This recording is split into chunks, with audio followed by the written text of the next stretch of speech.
Apa yang saya nak sebutkan di sini ialah antara sebab yang jelas letaknya jawatan PAUS itu ialah disebabkan LGBT telah masuk ke dalam Vatikan. Vatikan yang mempromosikan LGBT, yang bercanggah dengan kisah dalam Bible mereka tentang Sodom dan Gomorrah, iaitu kaum Nabi Lot. Oleh sebab itu, apakah yang sebenarnya berlaku? Walaupun dia berdosa dan dia dihukum keras dalam Kristian asal, tetapi oleh kerana ramai yang terlibat, dia sudah menjadi norma Eropah. Mereka membenarkan kahwin jantan dengan jantan, dan diteli juga negara yang terkemuka dalam kahwin jantan dengan jantan. Vatikan tidak ada ruang untuk membantahnya lagi, dan dia masuk dalam komiti dan dia dihormati oleh masyarakat. Sekiranya dia sebagaimana Pope yang meninggal itu, maka dia akan ditentang oleh masyarakat. Inilah yang berlaku, tuan-tuan. LGBT, Vatikan minta maaf kepada saudara kita Islam, Kristian. Bukan saya yang kata, tetapi yang berlaku hakikat ini dinyatakan dalam kajian-kajian dilakukan mereka.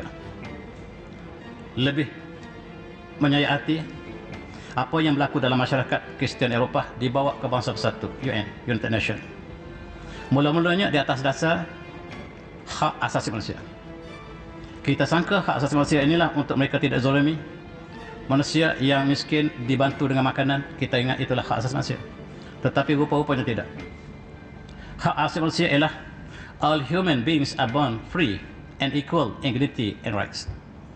Manusia boleh lakukan apa saja. Agama bukan jadi pertimbangan. Dan bangsa-bangsa bersatu telah mengatakan bahawa di antara hak asasi manusia ialah tidak ada perbezaan dalam sexual orientation and gender identity. Ini dikembangkan oleh bangsa bersatu. Dan setiap negara di dunia yang ada wakil di bangsa bersatu diminta untuk ratifikasi tentang peruntukan ini yang mereka sebut convention. Mereka sebut satu convention yang dikeluarkan oleh bangsa bersatu supaya hak asasi manusia ini diiktiraf oleh seluruh dunia. Inilah perjuangan mereka, hubungan antara umat Islam dengan bangsa bersatu yang ada hubungan dengan Vatikan, dan dia adalah sebagai norma yang minta supaya kita mengakuinya. Bangsa bersatu mengeluarkan berbagai Charter of Justice.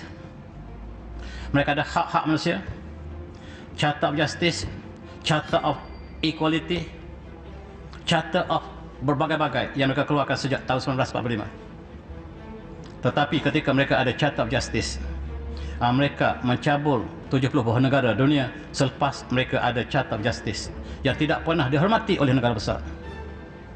Mereka ada kuasa veto. Apabila mereka mengatakan kezaliman ke atas umat Islam, termasuklah di Palestin ataupun di Afghanistan ataupun di Iraq, mereka akan gunakan kuasa veto mereka. Apa yang mereka sebut sebagai piagam keadilan ini hanyalah ilusi. Mereka menjadikan bangsa bersatu untuk mereka menzalimi negara lain. Yahudi menjadikan bangsa bersatu untuk menzalimi negara lain. Dan sekarang mereka berdepan dengan LGBT. Dan mereka menggunakan asas hak asasi manusia. Maka Setiausaha Agung Bangsa Bersatu telah mengeluarkan satu statement bahawa LGBT ialah hak asasi manusia. Dan oleh sebab itu, dunia harus akui. Yang masalah ialah negara Islam. Negara Islam sukar untuk mengakuinya. Walaupun ada negara Islam, ia adalah tanda. Tuan-tuan cari siapakah negara Islam yang telah menandatangannya, mengakui konvensyen tentang persamaan manusia. Namanya cantik, tetapi di belakangnya ialah kebenaran untuk melakukan LGBT. Yang Allah kutuk, yang Allah tenggelamkan kaum ini, dan dibawa oleh bangsa bersatu. Dan dia menjadi agenda kepada seluruh dunia untuk merakui tentang hak asasi manusia ini. Bangsa Bersatu telah melancarkan beberapa tahun lepas kempen orang yang anti-LGBT. LGBT discrimination dilancarkan oleh Bangsa Bersatu supaya dibawa wakil-wakil mereka setiap negara, lebih lagi negara Islam, supaya beritahu pada kerajaan Islam, kerajaan negara umat Islam ini, bahawa LGBT ialah hak asasi manusia. Dia telah mencabar sendi agama kita, tuan-tuan. Itu sebab saya sebut malam ini, yang berlaku di kalangan orang Islam, tetapi dia impak secara langsung pada umat Islam. Dan negara yang menjadikan homoseksualiti, LGBT ini Yang paling termuka dunia adalah UK, Kanada, Filipina, US, Jepun, Korea Selatan, India, Indonesia. Itulah 10 top 10 yang mengakui LGBT sebagai hak asasi manusia. Tuan-tuan, kerajaan Indonesia barangkali tidak mengakuinya, tetapi rakyatnya ramai yang mengakuinya. Kadang-kadang rakyat tidak bersama dengan kerajaan. Dalam konteks LGBT, semua negara Islam menafikannya, termasuk negara Arab. Tetapi sebahagian dari rakyat mereka tidak bersama kerajaan. Kita sangat bimbang sekiranya ini berlaku negara kita. Tuan-tuan yang saya hormati, mereka telah berevolusi daripada tahun 1962. Ketika itu hanyalah satu buah negara saja yang benarkan LGBT. Tahun 1972 bertambah 3 buah negara, 3 buah state di dalam US yang telah mengakui LGBT. Maksudnya kahwin jantan dengan jantan. 82 bertambah, 92 bertambah, 12 lengkap, dan US menjadikan LGBT sebagai law of the land. Tuan-tuan, kita sangka Amerika negara yang maju. Rupa-rupanya mereka belum bertamadun lagi, tuan-tuan. Sebab kahwin jantan dengan jantan, haiwan tak pernah lakukan. Amerika jadikan hak asasi manusia. Kita juga, tuan-tuan, sekiranya kita hanya mengambil, bukan saja kita ambil teknologi mereka, kita ambil value system mereka. Apakah ini tidak berlaku negara kita? Itu sebab saya sebut malam ini. Amerika sudah menjadikan LGBT sebagai hak individu dan dibenarkan kahwin jantan dengan jantan. Ini negara yang membenarkan, tuan-tuan, sangat menakutkan. Hampir seluruh dunia membenarkan LGBT, homoseksualiti satu aspek daripada LGBT, tak gender dan sebagainya. Yang hijau ini membenarkan, yang merah masih tidak benarkan. Ini ialah negara Islam. Yang masih tidak benarkan hanya negara Islam. Malaysia masih tidak benarkan, tuan-tuan. Dalam data lama dia tidak benarkan. Kita masih pertahankan LGBT, bukan budaya kita, dan dia adalah illegal dan akan mendapat hukuman sekiranya lakukan. Itu dulu, sekarang belum pasti.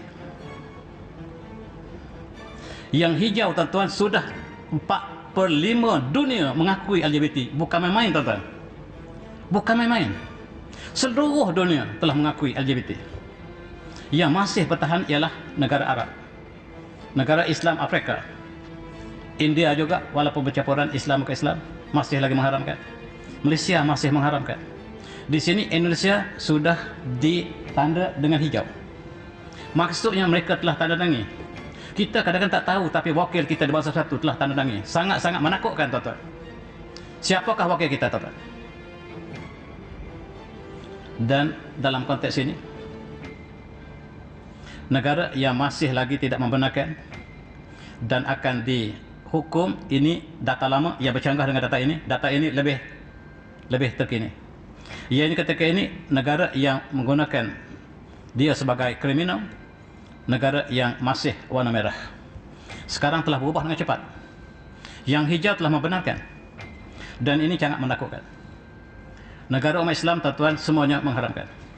Negara Kuwait, Egypt, Oman, Syria, sebut saja Saudi, Qatar, dan UAE, Emirat Arab Satu juga mengharamkan. Itu kerajaan, tetapi rakyatnya sedang berjuang. Begitu juga dengan lesbian, dengan LGBT tadi. Di negara Arab Saudi khususnya, dia satu hukuman yang sangat berat, sama seperti kita, sebab Al-Quran mereka jadi asaskan. Dan hukuman untuk mereka melakukan LGBT berdasarkan kepada mazhab-mazhab. Mazhab kita paling takut. Mazhab yang paling ringan ialah mazhab Hanafi. Dan mazhab Imam Hambali juga tidak lebih ringan daripada kita. Hukumanlah mati. Tuan-tuan mati. Yang masih mengekalkan negara di sekeliling kita, yang mengekalkan LGBT ini mati ialah Brunei. Kita tidak kekalkan mati. Kita ada hukuman tapi tidak mati. Inilah yang sedang berlaku dunia. Sekarang dunia ingin attack negara Islam.